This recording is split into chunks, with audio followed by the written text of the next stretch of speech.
안녕하세요. 그냥 사는 이야기입니다. 오늘은 평소와 조금 다른 주제에 대해서 이야기를 해보려고 하는데, 바로 유튜버 레드필 코리아가 미친 제게 긍정적인 영향에 대해서 이야기를 해보려고 합니다. 사람들이 레드필 코리아 하면은 보통 유튜브에 올라온 것들이 그에 대한 조롱과 멸시, 그 행적들에 대한 비판, 그의 내로남불과 언행 불일치에 대한 비판들에 대한 내용을 많이 담고 있는데, 저는 그들과 다르게 레드필 코리아가 내게 어떻게 좋은 영향을 미쳤는지, 힘든 상황 속에서 어떤 도움이 되었는지에 대해서 이야기를 해보고자 합니다. 정확한 사실인지는 잘 모르겠지만 레드필 코리아의 생년월일이 인터넷에 89년생 7월의 생일이라고 되어 있는 것 같더라고요. 저 역시 빠른 90년생으로 그와 동일한 세대를 지나고 나고 자란 상황에서 동갑내기로서 그의 삶과 그의 행적들을 통해서 저를 많이 돌아보게 된 것 같습니다. 레드필 코리아는 항상 이야기합니다. 30대 중반이 된 지금에서까지 대학 시절, 대학교 20살 초반 때 학생 기자로 사학비리랑 싸웠던 그 이야기들을 계속 언급하면서 그의 구독자들을 계몽시키려고 합니다. 대학생활 때 페이스북 페이지 관리를 하고 실제 정식 기자인 거랑은 전혀 상관이 없는데, 기자 시절에 변호사와 협업을 하고 거대 사학비리랑 싸웠던 것을 끊임없이 어필을 하면서 거기서 얻었던 통찰력 등을 통해서 여러 가지 이야기들을 하는데, 그 모습을 보고 저 역시 어렸을 적 제 학원 강사 시절이 생각이 나더라고요. 대학교 1, 2학년 때 제가 반수를 해서 연세대 끄트머리로 들어간 적이 있는데, 저의 노력은 사실 20살 수능을 칠 때까지 해가지고 모든 게 다 끝나버렸는데, 아무런 노력과 발전을 하고 있지 않으면서 학생들에게 수능을 보기 위해 얼마나 치열하게 공부했는지를 설파하고 제가 가진 작은 경험을 올려치기를 하면서 학생들에게 동기부여를 하려고 하고 계몽을 시키려 하고, 왜 내가 했던 것처럼 노력을 안 하냐는 식으로 이야기를 하고, 지금 나를 지탱하는 것이 현재의 나의 노력이 아닌 과거의 영광을 가지고 상품을 팔아먹으려고 했던 모습에서 반면교사를 많이 느꼈습니다. 레드필 코리아는 항상 말합니다. 지금 내가 최고의 남자가 아니더라도 그의 레드필 이론에 따르면은 내가 이성을 쫓아다니는 것이 아닌 스스로 더 나은 남자가 되기 위해 노력을 하고 끊임없이 정진을 했을 때 우리는 자연스레 그 안에서 원하는 것이 따라올 것이라고, 현생에서의 노력을 중요시하자라는 걸 주요 레드필 이론의 골자라고 봤습니다. 긍정적인 말이기도 하고요. 저 역시 현생에서의 노력을 게을리하고 레드필 코리아 장정태 씨의 수원대학교 기자 시절을 30대 중반까지 이야기하는 것처럼 과거의 영광에 취하지 않고 앞으로 현생을 계속 노력해서 갈고 닦아야 되겠다는 생각을 많이 하였습니다. 그리고 두 번째, 레드필 코리아로부터 배웠던 모습은 내가 한낱 조금의 운으로 잘 나갔을 때 함부로 거만해지면 안 되겠다를 많이 배웠습니다. 레드필 코리아는 연애 강의 89만 원 정가로 유튜버 용호수와 함께 강의 사업을 통해 잠깐의 피크 소득을 경험했던 것으로 보입니다. 저 역시 프리랜서 영상 제작자를 시작하면서 한때 대선 캠프 같은 굵직굵직한 일을 맡았을 때 한 번도 벌어본 적 없는 돈을 만져보게 됐을 때 자신만만하게 어머님 내가 모시고 살겠다, 어머님 집도 나중에 사주겠다, 월세도 내가 다 내주겠다, 이런 식으로 호언장담을 했다가 막상 장사가 잘 안 될 때 그 약속을 지키지 못하고 우울증이 많이 힘들어했던 적이 있습니다.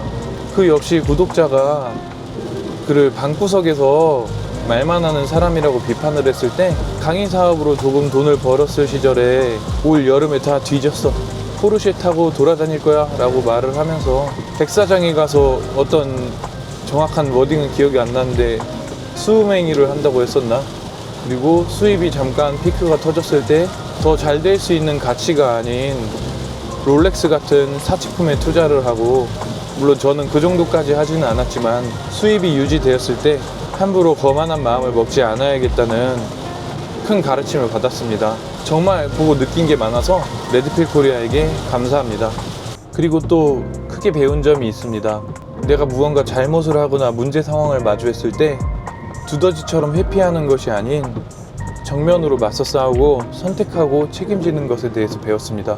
그의 구독자가 그에게 형 번호 한 번만 따줘 라고 했을 때 저기 옆에 가게 알바생이 예쁘다, 번호 한번 따볼까? 해서 진짜 따줘 했는데 미안, 번호는 내년에 한번 도전해 볼게, 자리 좀 잡고, 이렇게 얘기를 하는 모습에서, 그리고 실제로 내년이 되어도 번호를 따지 않는 모습을 보면서, 그리고 그것에 대해서 비판했을 때 번호 따는 행위에 대해서 내려치기를 하면서 피하는 모습을 봤을 때 문제를 회피하지 않고 다시금 직면하고 일어서는 것이 얼마나 중요한지를 배웠습니다. 그는 그가 한 행적들로 인해, 그리고 그가 내가 변호사가 되면은 판사들의 피를 토하게 할까봐 변호사를 못됐다라고 하는 것들이나, 연기를 전공하고 복식호흡을 정말 힘들게 연습하고 이랬다고 얘기했지만 실제로 연기에 대한 커리어가 아무것도 없는 거나, 엄마로 추정되는 가족이 방문을 열고 들어왔을 때 집중할 때 건드리며 화가 확 나하면서 죽여버리고 싶다고 얘기를 했던 것들이나, 이런 것들이 인터넷 밈으로 수많게 회자가 되면서 그 비판과 비난 속에 댓글창을 닫아버리고 6개월 동안 잠수를 타고 이렇게 문제 상황을 회피하는 것이 우리네 삶의 발전이 되지 않는다는 것에 대해서 큰 교훈과 가르침을 줬습니다. 저 역시 회피형의 성향이 있고, 많이 우울하고 힘들 때 사람들과 만나고 새로운 일을 하면서 부딪혀가면서 성장해 나가야 되는데, 방구석에만 있고 배달 음식만 먹고 누워만 있고 점점 어두워지면서 회피형의 성향을 키워나갔던 적이 있습니다. 그리고 그렇게 회피형, 은둔형, 외톨이로 지냈을 때 직접적으로 남의 탓을 하진 않았지만 제 마음속 깊은 곳에는 저도 모르게 제가 가진 환경에 대한 원망과 탓을 하고 있었습니다. 레드필 코리아 역시 6개월 있다가 해동된 이후 가장 먼저 한 행동이 자신의 잘못을 인정하고 반성하고 앞으로 나아가고, 그의 가르침처럼 거듭나는 남자가 되는 게 아니라 여대생을 스토킹한 혐의로 고소를 당하고 자신이 잘못했던 행위들 때문에 비판을 받는다는 것을 인정하고 받아들이지 못하고, 그것이 세상에 까발려지게 되는데 도움이 된 그 여대생에게 비판과 비난의 화살을 돌리고 정신이 이상하다고 느낄 정도로 거기에 대한 원망 속에서 헤어나오지 못하고, 그로 인해서 고소당하는 스택만 쌓이고, 이런 것들을 보면서 자기 객관화를 하고, 내가 앞으로도 힘들어졌을 때 외부 상황에 탓만 하고 주저앉아 있기보다는 앞으로 나아가는데 에너지를 쏟아야겠다고 생각을 했습니다. 그리고 레드필 코리아 장정태 씨에게 앞으로 삶의 방향이랑 마케팅의 방향성에 대해서도 많이 배웠습니다. 그는 정가 89만 원짜리 연애 강의를 팔면서 18년간 평균적으로 최소 1년에 한 번 정도는 쉬지 않고 연애를 했다, 18명 이상의 여자를 만났다, 이런 식으로 얘기를 했지만, 그 사실만 비공개적으로라도 입증을 할 수 있으면 1억을 준다는 제안 속에서도 그건 내게 득이 없다는 식의 변명을 하고 도망을 갔습니다. 이런 것들을 보면서 앞으로 나도 SNS나 유튜브를 통해 나 자신을 홍보할 때 분위기나 뽕에 취해가지고 함부로 무엇인가를 허위로 과장 광고를 하지 않아야겠다. 물론 사람이 기분이 좋고 뭔가 들떠있을 때 조금씩 과장이나 허풍을 섞게 되는 경우가 있습니다. 특히나 내 얼굴을 걸고 유튜브나 SNS를 통해서 나라는 상품을 홍보할 때는 나중에 어떤 일이 생길지 모르기 때문에 나 자신에게 떳떳한 말을 해야겠다라는 그런 생각을 다시금 심어주게 되어서 참 레드필 코리아 장정태 씨에게 고맙습니다. 그리고 또 하나 배운 게, 역경이나 비난과 비판을 받는 순간에 어떻게 행동해야 될지도 많이 배웠습니다. 레드필 코리아 고맙습니다. 아직은 제가 하고 유튜버여서 조회수도 없고 보는 사람도 없지만 언젠가 내가 큰 잘못을 해서 그런 일이 물론 생기면 안 되겠지만 비판을 받았을 때 댓글 승인제를 하면서 부정적인 댓글을 정말 사실에 대한 논리적인 비판임에도 모두 비공개 처리를 해버리거나 눈 가리고 아웅을 하거나 자신이 맞서 싸우는 거듭나는 남자가 되라고 하면서 실제로 자기는 도망가면서 이런 모습이, 이런 과거의 행적이나 언행들이 자신의 발목을 잡게 되거나 추후에 혹시나 생각이 바뀌었을지라도 그것에 대해서 인정하고 사과하고 그것을 통해서 발전할 수 있도록 많은 것들을 배웠습니다. 레드필 코리아 장정태 씨에게 감사드립니다. 혹자는 누군가 이 영상을 보고 레드필 코리아에 대한 조롱이 아닌가, 비난과 비판이 아닌가 그렇게 생각을 할 수도 있지만 물론 그렇게 보일 수도 있다는 점도 분명히 인정을 합니다. 하지만 저는 분명히 제 이름 석자를 걸고 말씀드릴 수 있는 거는 그를 통해서 많은 교훈을 배웠고 많은 반면교사를 통해서 삶에서 많은 동기부여를 가져올 수 있었습니다.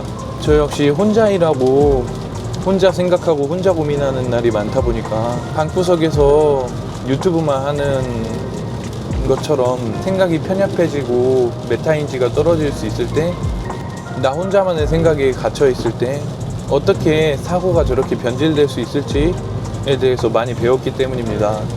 그리고 또 배운 게 이성관에 대해서 많이 배웠습니다. 레드필 코리아는 저랑 동갑인 30대 중반까지 뚜렷한 직업이 없어도 어리고 예쁜 처녀를 찾는다는 바디 카운트라는 용어를 쓰면서 세상 경험이 없는 어리고 순수한 성 경험과 남자 경험이 없는 그런 여자를 노려야 된다는 식의 이야기를 하고 설거지론으로 유명해지면서 엄청 떴습니다. 그의 생각에 동조하는 부분도 있고 동조하지 않는 부분도 있습니다. 저도 나이가 들어보고 느끼니까 20살 대학 시절 때 했던 순수한 연애와 30대가 넘어가고 현실적인 것들을 생각하면서 하는 연애가 많이 다르다는 걸 많이 느꼈습니다. 아무 조건 없이 서로가 좋아서 사랑만 할 수 있는 시절은 지났습니다, 분명히. 하지만 말로만 자신을 거듭나고 노력해야 된다고 얘기를 하면서 자신은 발전하려고 노력하지 않고 무조건 세상 물정 모르는 어린 여자 처녀를 찾는다는 생각은 상당히 이기적이라고 생각합니다. 물론 모든 인간들은 본능적으로 이기적이라고 생각을 합니다. 우리는 물건을 살 때도 최소한의 대가를 지불하고 최대한의 아웃풋을 얻고 싶어 합니다. 최저가를 찾는 게 마치 같은 이치겠지요. 왜 그런 생각을 하는지는 어느 정도 이해는 할 것 같습니다. 제 생각에는 그런 레드필 이론을 신봉하는 사람들이 자신의 가치에 대한 믿음이 부족하기 때문에 세상 물정 다 아는 사람들보다 남자 경험이 적고 세상 물정을 모르는, 잘 모르는 사람의 순진할 때를 확 낚아채가지고 최소한의 자신의 가치가 낮은 상태에서 최대한의 아웃풋을 얻으려는 생각인 것 같습니다. 어디까지나 제 관점입니다. 제 생각은 물론 그렇게 최소한의 인풋으로 최대한의 아웃풋을 얻으면은 기분이 좋긴 하겠지만 여성은 물건이 아니기 때문에 장기적으로 봤을 때는 사랑하는 사람을 지속적으로 가스라이팅 하지 않는 이상 세월이 흐르면은 서로 알 거를 다 알게 되지 않을까요? 그러면서 자신의 가치를 거듭나도록 끊임없이 노력한다면 여자는 알아서 따라온다는 레드필 이론이랑 처녀를 찾는 두 가지 이론이랑 두 가지가 서로 모순이라고 생각을 합니다. 저 역시 10대 중반이 되고 혼자 일하고 인간관계도 많이 단절되고 하면서 이성을 어디서 만나야 될지 잘 모르겠어가지고 소개팅 어플 같은 걸 탐닉하고 막 지인들한테 여자 소개시켜달라고 그러고 그러던 때가 있었습니다. 물론 지금이라고 딱히 그런 게 나아진 건 아니지만 레드필 코리아를 보면서 아, 내 모습이 조금 부끄러울 수 있구나, 뭐 조금 부끄러우면 어떠냐 싶기도 하지만 좀 더 나의 내재된 가치나 자존감에 대해서 노력하면서 끌어올릴 수 있는 방법으로 파괴적이고 탐닉적인 방법이 아닌 방식으로 사랑을 찾아야 건전한 이성관이 확립될 수 있다는 것을 이 나이 돼서 레드필 코리아를 통해 다시금 한번 배우게 되는 것 같습니다. 이처럼 삶의 큰 전반에 대해서 많은 가르침을 준 레드필 코리아를 무작정 까내리고 비판하는 문화보다 글을 통해서 배우고 성장할 수 있는 사람들이 저처럼 많아졌으면 좋겠다는 마음에서 이번 영상을 이렇게 찍게 되었는데요. 여러분들은 어떠셨나요? 혹시나 이 글을 보고 계신 레드필 코리아 구독자와 팬 여러분들이 있다면 댓글로 의견을 알려주셨으면 좋겠습니다. 다음 시간에는 또 한 명의 제게 큰 인생에 가르침을 준 저보다 동생인 용호수 씨에 대해서 한번 또 이렇게 이야기를 해보는 시간을 가져보려고 생각하고 있습니다. 아무튼 지방 출장을 다녀오는 길에 문득 레드필 코리아 생각이 많이 나가지고 이렇게 즉흥적으로 카메라를 켜게 되어 봤는데요. 영상이 재밌으셨다면 구독, 좋아요 부탁드리고 다음 시간에 또 뵙겠습니다. 저는 1인 영상 제작자 그냥 사는 이야기였습니다. 안녕.